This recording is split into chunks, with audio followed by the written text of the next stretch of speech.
Hi friends, let's go to explore Thousand Pillar Temple.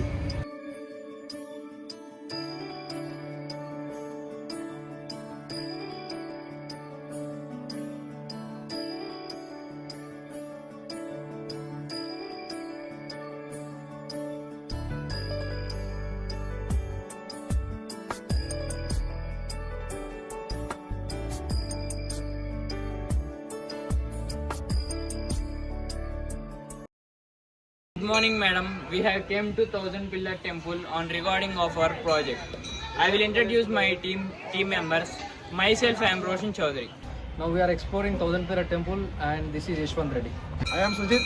We have came to the historical temple to explore. I am Mahesh. This is exciting to explore this temple. My name is K. Ramcharan Reddy. This is KRC. Miss V. Adarsh. I'm Manikanda. Myself, B. Mandir. ईश गिरीश नरेश परेश महेश विलेशय भूषण भो साम्ब सदा शिव शम्भो शङ्कर शरणं मे तव चरणयुगम्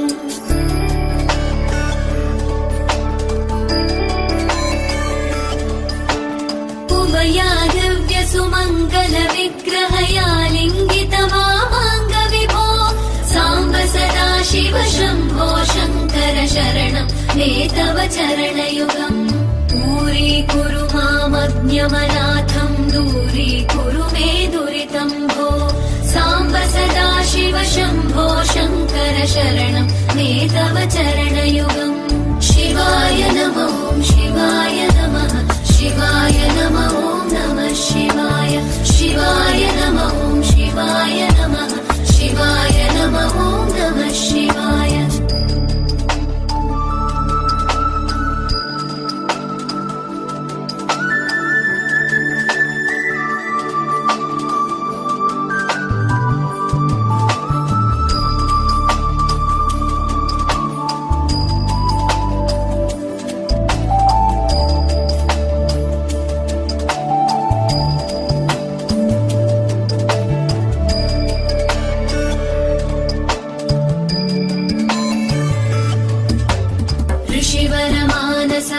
सचराचर जनन स्थितिलय कारण भो साम्ब सदा शिव शम्भो शङ्कर शरणं मे तव चरणयुगम्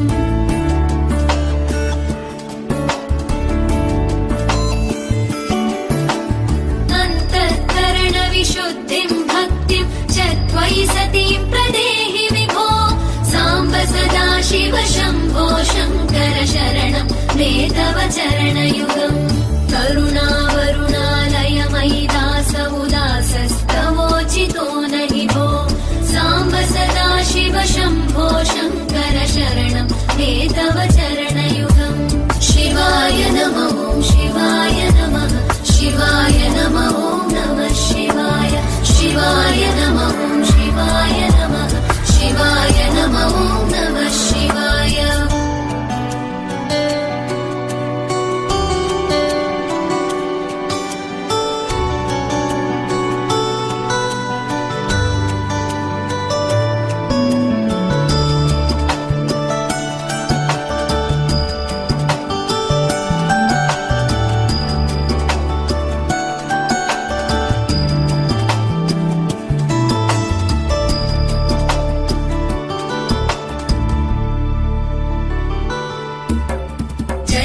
कैलासनिवास प्रमथ गणाधीश भूसुराचित भो साम्ब सदा शिव शम्भो शङ्कर शरणं मे तव चरणयुगम्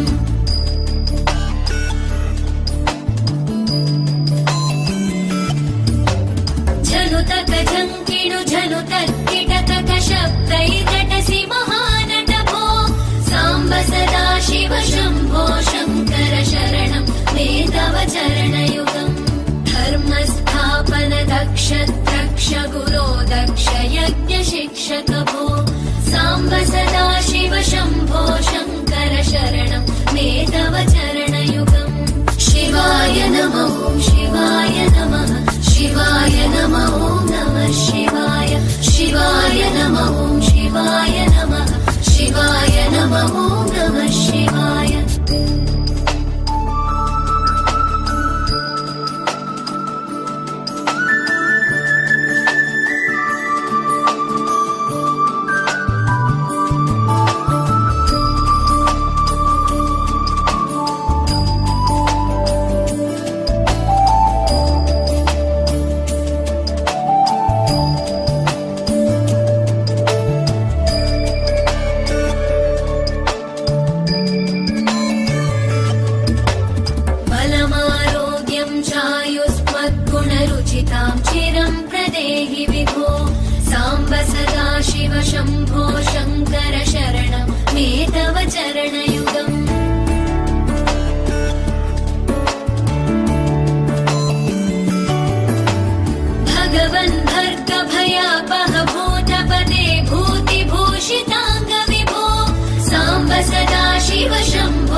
ॐ शिवाय नमः शिवाय नमः ॐ नमः शिवाय शिवाय नमः ॐ शिवाय नमः शिवाय नमः ॐ नमः शिवाय शिवाय नमः ॐ शिवाय नमः शिवाय नमः ॐ नमः शिवाय शिवाय नमः ॐ शिवाय नमः शिवाय नमः ॐ नमः शिवाय शिवाय नमः ॐ शिवाय नमः शिवाय नमः ॐ नमः शिवाय शिवाय नमः ॐ शिवाय नमः शिवाय नमः ॐ नमः शिवाय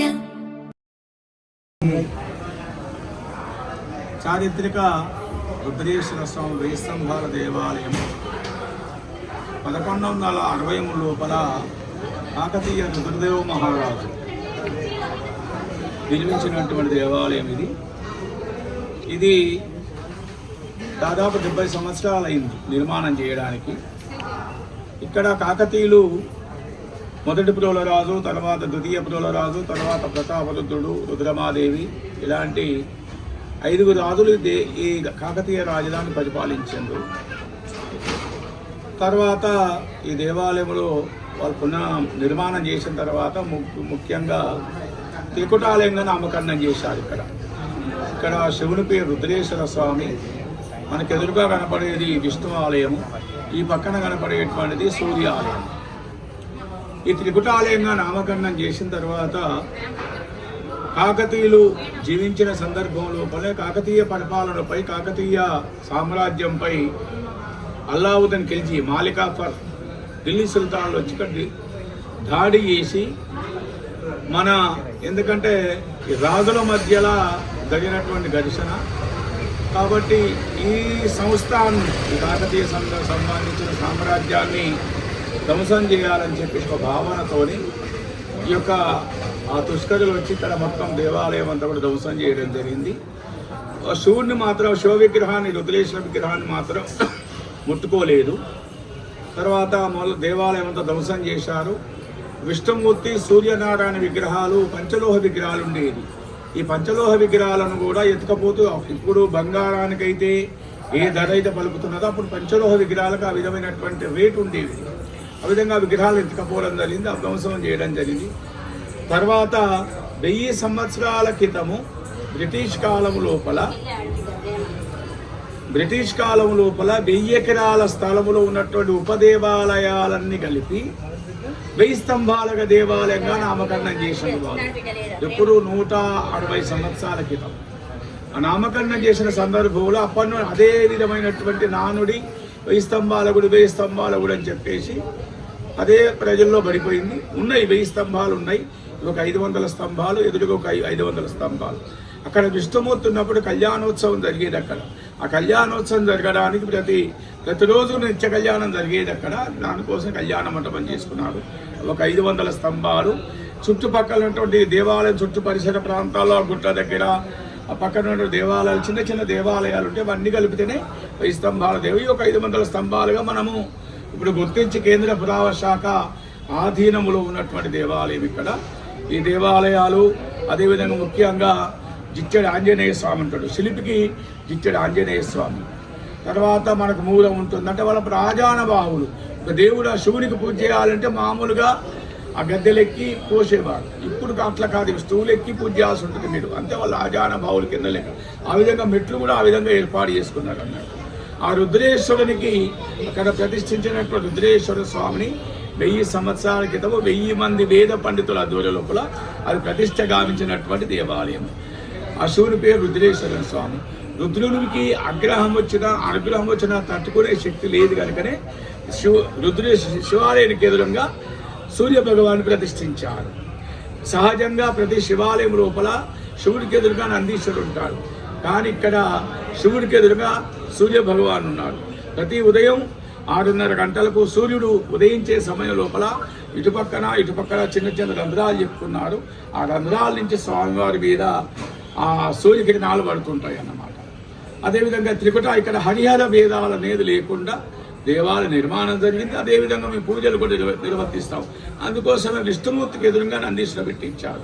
ఈ నందీశ్వరునికి ఆమెడ లోపల వరహాలు, వజ్రాలు, బంగారం ఉన్నాయని చెప్పేసి ఉన్నటువంటి ఆ మనస్తత్వంలో ఆ భావంతో ఆ ముస్లిమ్స్ ఏం చేశారంటే ఆమెడ అంటే 8 కిలోమీటర్ల దూరం ఉంది, కానీ వాళ్ళకి అర్థం కాక ఏం చేసాడు మెడ లోపల అని చెప్పేసి అదంతా కూడా ధ్వంసం చేశాడు. మనం 2 years కింద దాన్ని ఏర్పాటు తమిళ శిల్పాలతోని దాన్ని ఏర్పాటు చేసుకున్నాం అన్నమాట. కాబట్టి ఆ నందీశ్వరుడు ఎప్పుడు కూడా మనకు భక్తులకు అనుగుణంగా ఉంటాడు. ప్రతి శివాలయంలో నందీశ్వరుడు శివునికి ఎదురుగానే చూస్తుంటాడు, కానీ ఇక్కడ భక్తునికి ఏ విధంగా ఉంటుందో ఆ విధంగా వాళ్ళ మనోభావాలకు అనుగుణంగా నందీశ్వరుని మనకు ముఖం కనపడుతుంటాడు అన్నమాట. ఎప్పుడు కానీ శివదర్శనం, నందీశ్వర దర్శనం అయిన తర్వాతనే శివదర్శనం చేసుకోవాలి. మధ్యలో నాట్య మంటపం. ఆ నాట్య మంటపం ఏంటంటే రాజులు, రథాలు, గుర్రాలు, నాట్యాలు ఇవన్నీ కూడా ప్రత్యక్షంగా సమర్పించేవారు, తీసుకువచ్చి సమర్పించేవారు. పూజలో అదొక భాగం. కానీ ఇప్పుడు మేము కూడా అక్షింతలే సమర్పించి రథం సమర్పయామి, అశ్వవాహనం సమర్పయామి చెప్తున్నాం అన్నమాట. అట్లా ఆ విధంగా శివుడికి ప్రతిరోజు కూడా సమర్పించేవారు రాజులు. పైన నాట్య మంటపం పైన అష్టదిక్పాలకులు ఉంటారు, పైన మధ్యలో గాయత్రీదేవి ఉంటుంది. చూసుకోండి మీరు పోయి ఈ 4 స్తంభాల మధ్య లోపల. కాబట్టి ఇటువంటి అనేకమైనటువంటి శిల్ప సంపదను మనకు కాకతీయులు అందించిండ్రు. ఒక వరంగల్ కోట, ఒక రామప్ప, ఇలా దాదాపు వరంగల్ జిల్లా లోపల కాకతీయులు 172 దేవాలయాలు నిర్మించారు. కొన్ని మరుణబడిపోయినాయి, కొన్ని పరిపాలన లేకుండా అస్తవ్యస్తమైపోయింది, కొంత ధ్వంసాలు అయిపోయినాయి. కాబట్టి 170 చాలా నగరంలో కూడా మనకు అనేక శివాలయాలు కనపడుతుంటాయి ఇలా కాకతీయుల కట్టడాలు. కాబట్టి ఈ చరిత్ర మరుణపడకుండా కేంద్ర పురావస్తు శాఖ, ఇక దేవాదాయ శాఖ 2 కలిసి సంయుక్తంగా కూడా దీని అభివృద్ధిని చేసుకుంటూ భవిష్యత్ తరాలకు, మీ తరాలకు అందించాలన్న భావంతో ఏర్పాటు చేయలేదు. విష్ణు ఆలయం ఉన్నది, విగ్రహాలు లేవు. సూర్యాలయం ఉన్నది, విగ్రహాలు లేవు. ఎందుకంటే కాకతీయుల కాలంలో ఏ విధంగా ఉన్నదో అదే విధంగా చూపించాలనేది కేంద్ర పురావస్తు శాఖ ఒక భావం అన్నమాట. అందుకు అనుగుణంగా ఏర్పాటు చేశాడు. ఇక్కడ ఈశాన్యము లోపల కోనేరు ఉంటుంది. ప్రతినిత్యం కూడా కాకతీయులు అక్కడి నుంచి నీళ్లు తీసుకొని వచ్చి గంగాజలం తీసుకువచ్చి స్వామివారికి అభిషేకం చేసేవారు అన్నమాట. మనకు ఆగ్నేయ భాగం లోపల మనకు ఒక రహస్య భాగం ఉంటుంది. కాకతీయులు వరంగల్ కోటలో ఉన్నప్పుడు వాళ్ళ రాజధాని నుంచి రహస్య మార్గంగా వచ్చి అక్కడి నుంచి పూర్తి చేసుకునేవారు. ఇప్పుడు భూకంపాల వల్ల మన రోడ్లు వేయడం వలన, ఇళ్ళు కట్టుకోవడం వల్ల ఆ కూలిపోయింది అన్నమాట. కాబట్టి ఇదొక చరిత్ర, మనకు 1000 సంవత్సరాల చరిత్ర. మనకు దక్షిణ భారతం లోపల ఎక్కడ దొరకదు 1000 సంవత్సరాల కింద దేవాలయాలు. కాకపోతే 500 సంవత్సరాలు 300 సంవత్సరాల కింద దేవాలయాలు ఉన్నాయి, కానీ 1000 సంవత్సరాలు. అందులో ముఖ్యంగా భారతదేశం లోపల ఏ దేవాలయంలో కూడా శివాలయానికి ఎదురుగా నందీశ్వరుడే ఉంటాడు. కానీ ఈ ఒక్క దేవాలయంలో మాత్రం శివుడికి ఎదురుగా ఉండేది సూర్య భగవానుడు. ప్రత్యక్ష దైవమైనట్టు సూర్య భగవానుడు శివుడికి ఎదురుగా ఉంటాడు అన్నమాట. అది గొప్ప చరిత్ర. అది అన్ని దేవాలయాలు అరుదుగా మనకు కనపడుతుంది, కనపడదు కూడా. కాబట్టి ఇది ఈ దేవాలయంలో మాత్రమే సాధ్యమని చెప్పేసి తెలియజేస్తా ఉన్నాం. అందులో ఇక్కడ కాకతీయులు సూది పట్టేటువంటి రంధ్రాలు చెప్పుకున్నారు. ఒక వెంట్రుక మాత్రమే పడుతుంటుంది, ఇట్లా వెంట్రుక పట్టేటువంటి రంధ్రాలు చెప్పుకున్నారు. ఇప్పుడు మనకు రామప్పలో పోతే మనకు సరిగమ 10 రాగశబ్దాలు వినబడతాయి. వరంగల్ కోటల 7 కట్టడాలు కనపడతాయి మనకు. మట్టి కోట, రాతి కోట ఇవన్నీ కూడా కనపడుతుంటాయి అన్నమాట. అది ఇక్కడనేమో వెంట్రుక పట్టేటువంటి రంధ్రాలు. సోమనాథుడు అనే శిల్పి చెక్కినటువంటి దేవాలయం. అందుకోసమే ఇప్పుడు శివాలయం పైన నాట్య నటరాజ స్వామి ఉంటాడు. అదేవిధంగా విష్ణు ఆలయం పైన నాట్య నరసింహావతారం ఉంటాడు. ఈ సూర్య భగవాని పైన ఇంద్రావతారం ఉంటారు. కాబట్టి ఇలాంటి ఎన్నో దేవాలయం చుట్టూ కూడా అనేక ఏ దేవుడికి సంబంధించిన శిల్పాలు ఆ దేవుడికి సంబంధించిన ఆలయం పక్కన ఉంటాయి. తెలుసుకోండి, దాని చుట్టూ చూసి చిత్రీకరించుకోండి. కాబట్టి ఇది ఒక చరిత్ర. కాబట్టి దీన్ని కాపాడుకోవాలని మీ భవిష్యత్, మీ పిల్లలు, మీరు, మీ తరం అంతా కూడా దీన్ని కాపాడుకోవాలని ప్రయత్నం చేయాలి. ఏదైనా ప్రాచీన కట్టడాల దగ్గర వెళ్ళినప్పుడు మనము సాక్పీస్తోనో పెన్నులతో రాయకూడదు. తప్పు, చాలా తప్పది. ఎందుకంటే చట్ట పరిధిలో అది నేరం అవుతుంది. కాబట్టి అలాంటి అలవాటు చేసుకోవద్దు. మన పిల్లలకు కూడా చెప్పాలి, మన ఫ్రెండ్స్కి చెప్పాలి. కాబట్టి ఇలాంటి దేవాలయాలను, ఎందుకంటే మనకు వరంగల్కు ముఖ్యంగా ఇదే చరిత్ర. అందువల్లనే వరంగల్ గుర్తింపు. మన ఆంధ్రప్రదేశ్ లోపల ఒక అమరావతి తప్పితే మనకు ఉమ్మడి రాష్ట్రంలో ఎక్కువ గుర్తింపు కొట్టింది మనకు కాకతీయుల రాజధాని, మన సామ్రాజ్యం. కాబట్టి ఇటువంటి వరంగల్ జిల్లాలో ఉన్నటువంటి దేవాలయాలను, ప్రాచీన దేవాలయాలను కాపాడుకోవాలి. చరిత్రను పరిగణిస్తూ చరిత్రను చెప్పుకునే విధంగా మనం ప్రయత్నం చేయాలి.